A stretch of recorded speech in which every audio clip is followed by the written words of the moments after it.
Welcome to Not Milk Never Milk. Subscribe if you're lactose intolerant. You start by confirming your carrier allows personal hotspot and that cellular data is active. Once done, enable Wi-Fi and Bluetooth from Control Center so devices can discover you. Now go straight to Settings, tap Personal Hotspot. This is the only built-in path to create a hotspot. Make sure Allow Others to Join is visible. If it isn't, toggle cellular data off and on and reopen settings. This begins the connection process and prevents needless detours. Now configure how devices will join and why each matters.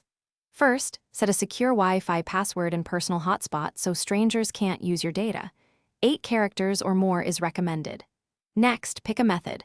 Wi-Fi lets many devices connect at once, USB gives the most stable and fastest link, and Bluetooth uses less power but is slower.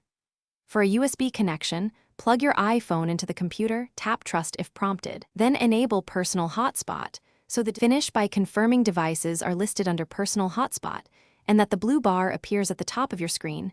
That shows it's active. Make sure to monitor your cellular data usage and turn the hotspot off when done to save battery and avoid overage.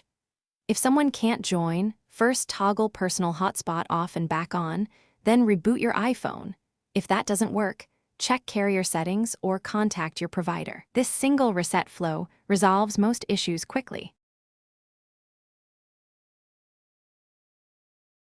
Thanks for watching. If this was helpful, leave a like and consider subscribing. See you next time.